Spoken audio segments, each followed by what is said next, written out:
ज्योतिष से संबंधित जानकारी के लिए आप हमारे ज्योतिष एकाग्र चैनल में यह हमारा वीडियो देख रहे हैं। वो तो आज मैं ज्योतिष शास्त्र के अनुसार ही प्रेत बाधा किस तरह बनती है उसके बारे में बताना जा रहा हूँ।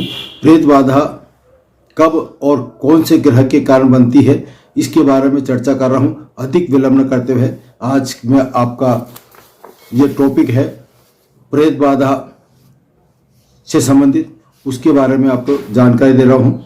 हम लोग अधिकतर जीवन में देखते आ रहे हैं कि यदि कोई व्यक्ति कमज़ोर है तो जो कमज़ोर व्यक्ति होता है उस पर पावरफुल व्यक्ति का प्रभाव ज़्यादा रहता है, वो बहुत जल्दी उस पर आक्रमण कर सकते हैं, हावी हो सकते हैं। ठीक इसी प्रकार से यदि किसी की जन्म पत्रिका में कमज़ोर ग्रह होंगे तो वो ग्रह कमज़ोर होने के कारण उस पर प्रेत बाधा हावी हो सकती है। यह प्रेत बाधा कैसे बनती है इसके बारे में बता रहा हूँ। ये जिसका आभा मंडल, ये जो शरीर है, यदि कमज़ोर रहता है, दूषित होता है, तो ज्योतिष में ये प्रेत बाधा के 3 महत्वपूर्ण ग्रह माने गए हैं। वो है नंबर 1 सूर्य। सूर्य ग्रह को सबसे टॉप स्तर पर रखा गया है। सूर्य ग्रह से आत्मा का संबंध माना गया है। जिसका सूर्य यानी कि आत्मा कमजोर है तो ऐसे में प्रेत बाधा उस पर हावी हो सकती है, उसकी जन्म पत्रिका कमजोर हो सकती है। तो 3 ग्रह में है सर्वप्रथम सूर्य में आत्मा का कारक माना गया है, और चंद्रमा व्यक्ति के मन का कारण माना गया है। उसकी मानसिकता जो चंद्रमा ही निर्धारित करता है। और तीसरा आता है गुरु हमारे ज्योतिष शास्त्र के अनुसार जीव कारक माना गया है, यानी कि गुरु जीव है। जब गुरु जीव है तो सूर्य आत्मा है और चंद्रमा मन मस्तिष्क का कारण माना गया है।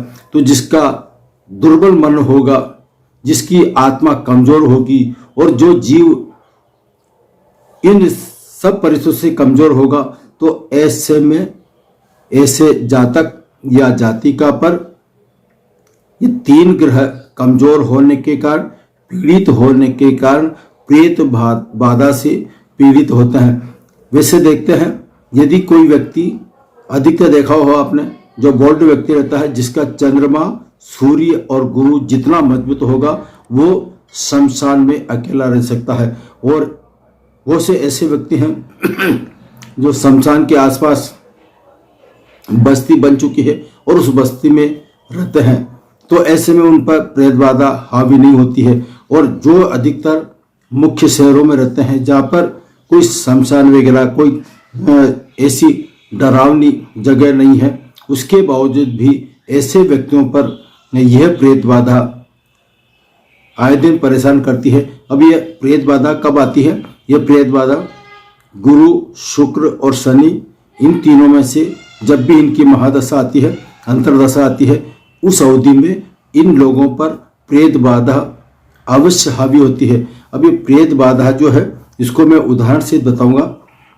यदि किसी की जन्म पत्रिका में सूर्य कमजोर हो, यानी कि सूर्य त्रिकोण स्थान पर, त्रिकोण जो है मूल त्रिकोण एक स्थान कहलाता है, और 5वां और 9वां, प्रथम लग्न का और 5वां और 9th हाउस जो आपके भाग्य को दर्शाता है, आपको 5वां ये आपके मन मस्तिष्क ज्ञान को दर्शाता है, पूर्व जन्म के जो कर्म है पुण्य उसको दर्शाता है। तो ऐसे में जिस व्यक्ति के या तो लग्न के स्थान पर सूर्य किसी पाप ग्रह के साथ बैठा हो या उससे दृष्टि संबंध बना रहा हो, तो ऐसे में जब सूर्य कमजोर हो जाएगा या फिर सूर्य 5वें स्थान पर या फिर 9वें स्थान पर, इन तीनों में से किसी में भी सूर्य, मंगल और गुरु, 3 ग्रहों में से कोई भी ग्रह स्थित हो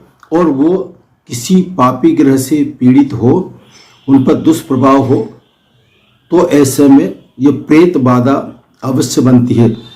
फॉर एग्जाम्पल, जैसे किसी की काल पुरुष की हम गणना करते हैं तो काल पुरुष की कुंडली के हिसाब से प्रथम स्थान पर मेष राशि आती है और 5वें स्थान पर सिंह राशि आती है। तो सिंह राशि का स्वामी सूर्य होता है, लेकिन सूर्य के साथ में यदि शनि या राहु या केतु या मंगल, ये जो पापी ग्रह है, वो इसके साथ में बैठ जाए तो ऐसे में जब सूर्य कमजोर होगा, साथ ही चंद्रमा आपके मन मस्तिष्क का कारण है।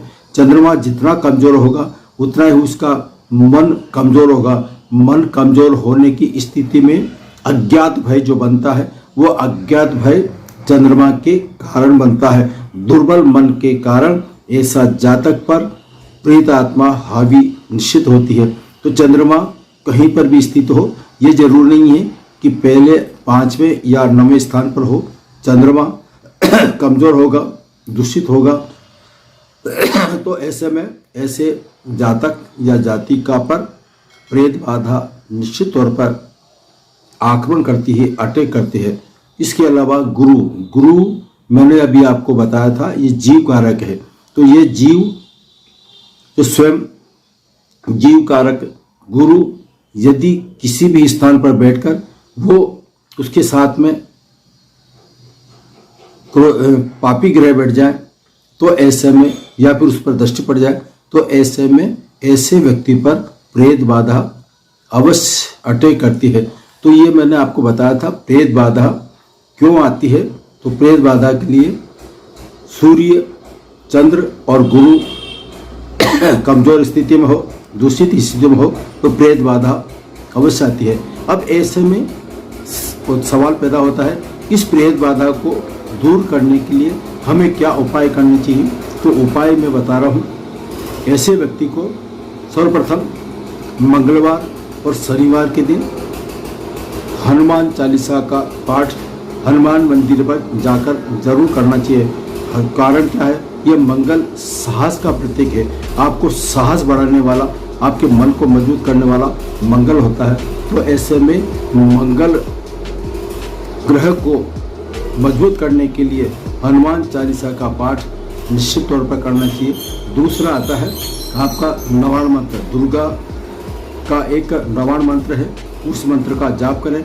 और सर्वप्रथम जो आता है, टॉप आता है, वो हर व्यक्ति को करना चाहिए, वो गायत्री मंत्र। गायत्री मंत्र का जो भी व्यक्ति उच्चारण करेगा, जाप करेगा, तो उसके ये प्रेत बाधा किसी भी हालत में नहीं आ सकती है, ये मेरा दावा है। तो इन तीनों में से किसी एक का आप उपाय करें।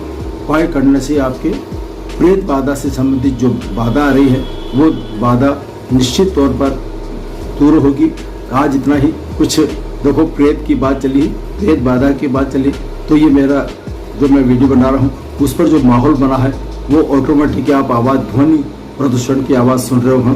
तो ऐसे में ये प्रेत बाधा निश्चित तौर पर ज्योतिष शास्त्र में प्रेत बाधा भी एक कुयोग माना गया है। इस कुयोग के और भी अनेक ज्योतिष सूत्र हैं। आज इतना ही। मैं अपनी वाणी को यहीं पर विश्राम दे रहा हूँ। जय श्री कृष्णा।